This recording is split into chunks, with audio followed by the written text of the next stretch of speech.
para mí era importante, haciendo un concienzudo examen de qué es lo que yo sabía, llegué a la conclusión de que yo ya me podía considerar un médico formado. Por consiguiente, podía empezar a leer de nuevo otras cosas que me interesaban también.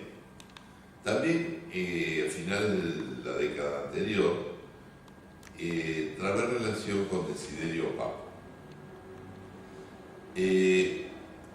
Fue muy curioso, fue una cena en la cual era en honor de Desiderio Papo, pero había hijas casaderas en esa casa.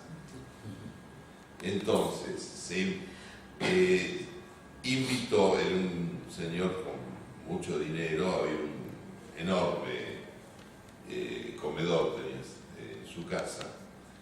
Invitó, por un lado, por supuesto, al profesor Papo, y por el otro lado, invitó una serie de muchachos, porque estaban las dos chicas que alguien se las tenía que llevar.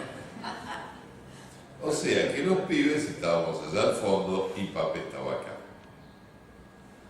Bueno, dio la casualidad de que Papo empezó a hablar de la historia de la astronomía,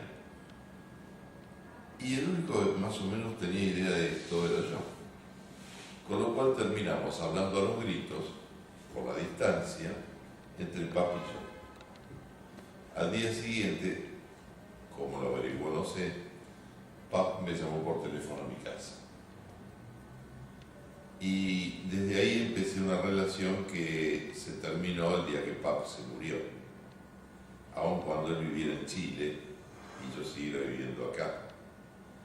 Él se venía todos los años, los meses de vacaciones a Buenos Aires, y yo todo ese tiempo iba a la tarde a la casa de él y seguíamos charlando y él me seguía indicando cosas, haciendo... O sea, allí yo entré a tener el contacto en serio de lo que era la historia de la ciencia y la historia de la medicina. Ahí conocí a Babini, empecé, pero yo me negaba sistemáticamente a ir a la facultad y entrar en la cátedra de historia de la medicina. ¿Por qué? Sí, pero no era porque fuera notable, sino yo había visto en esos años, que ya eran bastantes, todas las injusticias que había en la carrera docente. Había visto sufrir a mucha gente, dije, esto a mí no me va a pasar. A mí, déjenme de bromar, por 4 mangos, yo no voy a agarrarme el infarto.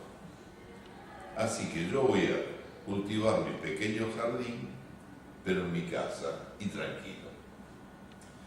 Pero en una vuelta, uno de mis compañeros de guardia se le ocurre contarle al profesor, en ese momento no era profesor, Cornón Carica, que había un loco en la guardia que sabía mucha historia de la ciencia.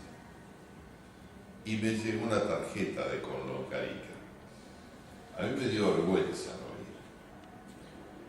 ir. Yo voy, me siento atrás, y era un perfecto desconocido, un tipo ignorado, había cumplido. Bueno, me gustó el Ateneo y todo. Empecé a ir a los Ateneos calladitos. Hasta que vinieron las vacaciones en Chile, vino Papo a Buenos Aires, me invita a hablar en la cátedra, y cuando Papo va a subir al estrado, me ve a mí allá al fondo, se baja y me viene a saludar. Entonces empezaron a decir quién es el pingüino este, que Papo se baja y lo va a saludar. Papo no era un hombre dulce ni de buen carácter, lo aviso. No, y esa fue la lástima, porque pudiendo haber hecho mucho, en realidad más bien expropió mucho.